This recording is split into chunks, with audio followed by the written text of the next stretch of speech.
دیکھو دوستو عزیزو، اس امت کے افضل امت ہونے کے لیے اور اس امت کے خیر الامم ہونے کے لیے، اور اس امت کی خیر اسی میں ہے، اس امت کی خیر اسی میں ہے کہ یہ امت بھلائی کا حکم کرتی رہے اور لوگوں کو برائی سے روکتی رہے۔ اگر امت یہ نہیں کرتی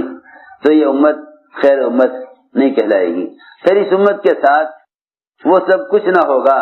جو محمد صلی اللہ علیہ وسلم کی امت کے ساتھ خیر القرون میں ہوا ہے۔ خوب توجہ سے بات سننا، امر معروف اور نہی منکر، ان دونوں فریضوں کو محمد صلی اللہ علیہ وسلم اور آپ کے صحابہ کے طریقے پر ان دونوں فریضوں کو ادا کرنا،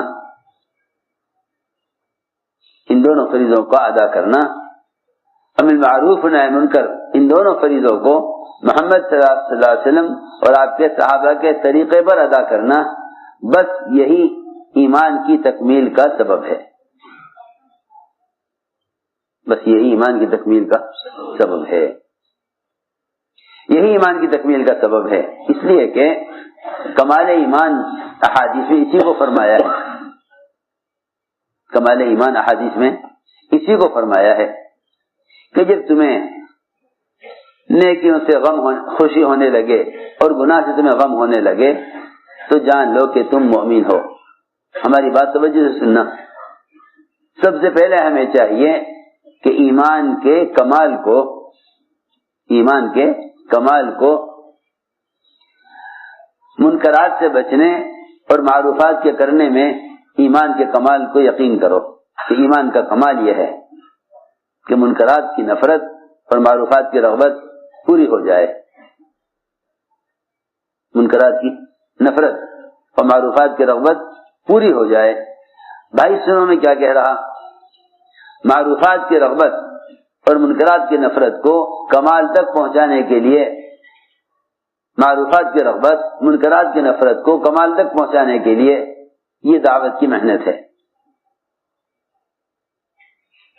یہی اس محنت کا نتیجہ ہے کہ اس سے ایمان کامل ہو جائے گا، اس سے ایمان، بہت ضروری باتیں مجھے عرض کرنی ہے آپ سب سے۔ ایمان کی تکمیل کا سبب ہی یہی ہے، ایمان کی تکمیل کا سبب ہی یہی ہے کہ تم امر معروف اور نہی منکر ان دونوں فریضوں کو ایمان کی تکمیل کا سبب سمجھو، اور ان دونوں فریضوں کو محمد صلی اللہ علیہ وسلم اور آپ کے صحابہ کے طریقے پر لے آؤ۔ بہت اہم بات مجھے کرنی ہے، امر معروف اور نہی منکر ان دونوں فریضوں کی ادائیگی کو سنت کے طریقے پر لاؤ،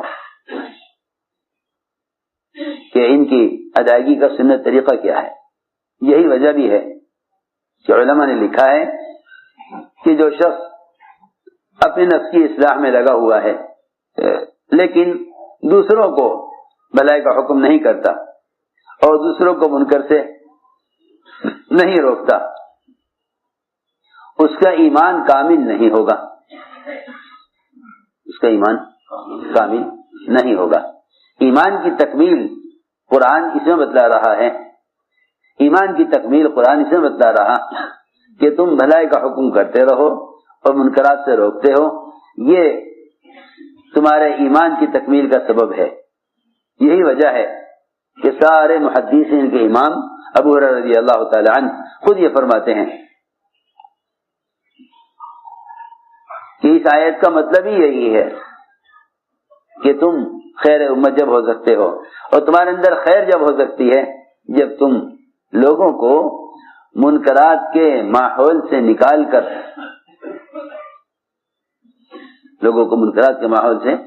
کر پوری کوشش سے انہیں منکرات کے ماحول سے نکال کر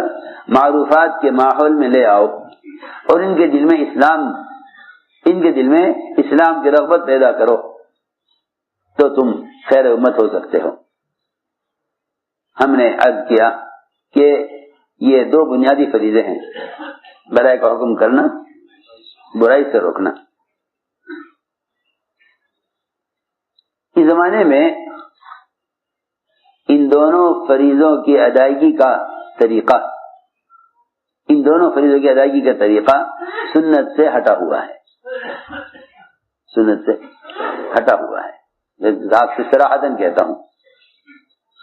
اس زمانے میں ان دو فریضوں کے ادا کرنے پر رواج غالب آ چکا ہے، اور ان دونوں فریضوں کی ادائیگی کا سنت طریقہ ختم ہو گیا۔ وہ یہ کہ لوگ امر معروف و نہی منکر کو کوئی عملی محنت نہیں سمجھتے، بلکہ وہ اخبار رسائل، مختلف قسم کے آلات اور ذرائع، مختلف قسم کے نشر و اشاعت کے اسباب، ان کے ذریعے سے اوامر اور نواہی کے پھیلانے کو امر معروف و نہی منکر سے کے فریضے کا ادا کرنے کا طریقہ سمجھ بیٹھے۔ میری بات بہت توجہ چاہتی ہے۔ لوگ یہ سمجھتے ہیں کسی بھی ذریعے سے پیغام پہنچا دینا تبلیغ ہے، اور کسی بھی ذریعے سے کان میں بات ڈال دینا دعوت ہے۔ میں عرض کرنا چاہتا ہوں کہ امر معروف و نہی منکر اس فریضے کی ادائیگی ہوگی نہیں جب تک آپ خود دوسروں کے پاس جا کر ان کو دعوت دے کر انہیں منکر کے ماحول سے نکال کر معروفات کے ماحول میں لا کر یہاں اپنے ماحول میں ان کے دل میں فرائض کی، اسلام کی، دین کی رغبت پیدا نہ کریں، اس وقت تک یہ فریضہ ادا ہوگا نہیں۔ سنو میری بات توجہ سے، جیسے میں شروع میں کہہ چکا ہوں بطور تمہید کے کہ جب تک نماز کا فریضہ سنت کے مطابق نہ ہو اس کا اثر ظاہر نہیں ہوگا، بلکہ نماز کے بگڑنے کا فساد دین کے سارے شعبوں پر پڑے گا۔ نماز کے بگڑنے کا جو فساد ہوگا وہ دین کے سارے شعبوں میں ہوگا،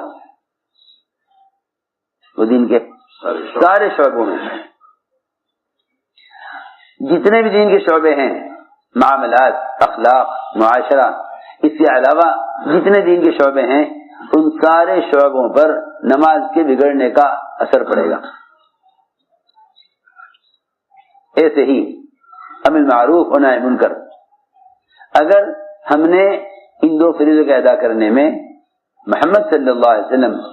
اور خلفائے راشدین کے طریقے کو نہ اپنایا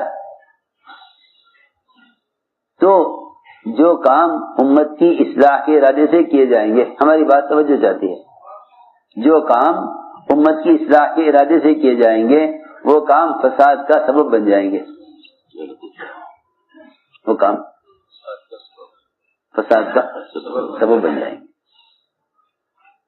جو کام امت کی اصلاح کے ارادے سے کیے جائیں گے وہ کام فساد کا سبب بن جائیں گے۔ کیوں؟ اس لیے کہ تم نے منکر سے تو روکا، لیکن منکر سے روکنے میں تم نے اس بات پر غور نہیں کیا کہ محمد صلی اللہ علیہ وسلم اور آپ کے صحابہ کا طریقہ منکر سے روکنے میں کیا ہے۔ تم نے معروفات کا حکم تو دیا، مگر یہ نہ غور کیا کہ معروفات کا حکم دینے میں محمد صلی اللہ علیہ وسلم اور آپ کے صحابہ کا طریقہ کیا ہے۔ ہم یہ سمجھانا چاہتے ہیں، یہ دعوت کی محنت، یہ امر معروف و نہی منکر کے فریضے کے ادا کرنے کی مسنون شکل ہے۔ ہماری بات بہت توجہ چاہتی ہے، یہ دعوت کا کام، یہ امر معروف و نہی منکر کی عملی مسنون شکل ہے۔ اگر یہ دونوں فریضے سنت کے طریقے سے ہٹ گئے تو ان سے اصلاح کے بجائے فساد ہوگا۔ اب ہماری بات، یہ دو باتیں ذہن میں رکھ کر اب یہ بات سمجھو کہ امر معروف و نہی منکر کا مسنون طریقہ کیا ہے۔ حضور اکرم صلی اللہ علیہ وسلم نے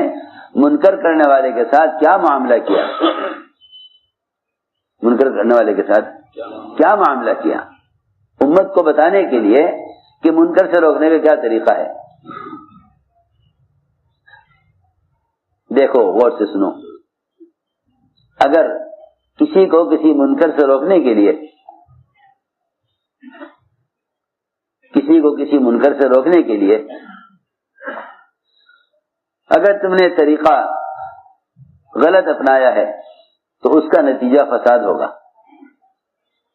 اس کا نتیجہ فساد ہوگا۔ اگر تم نے، اس لیے کہ منکر کرنے والا گڑھے میں گر جانے والے کی طرح ہے، اور گڑھے میں گر جانے والا وہ قابل ملامت نہیں ہے بلکہ قابل اعانت ہے، قابل اعانت ہے۔ گڑھے میں گر جانے والا قابل ملامت نہیں ہے، گڑھے میں گر جانے والا قابل اعانت ہے۔ سنو، ہم کچھ کہنا چاہتے ہیں۔ گڑھے میں گر جانے والے کو ملامت کرنے سے کوئی فائدہ نہیں، اس وقت اس کی مدد کی ضرورت ہے، اس وقت اس کی مدد کی، میری بات ادھر دیکھ کے سنو، اس وقت اس کی مدد کی ضرورت ہے۔ یہ آدمی گڑھے میں گر گیا ہے، اسے گڑھے سے کیسے نکالا جائے؟ ابو درداء رضی اللہ تعالیٰ عنہ ایک شخص کے پاس سے گزرے جس کو لوگ مار رہے تھے اور گالیاں دے رہے تھے۔ فرمایا کیا بات ہو گئی، اسے کیوں مار رہے ہو، کیوں برا کہہ رہے ہو؟ اس نے کہا کہ اس نے گناہ کیا ہے،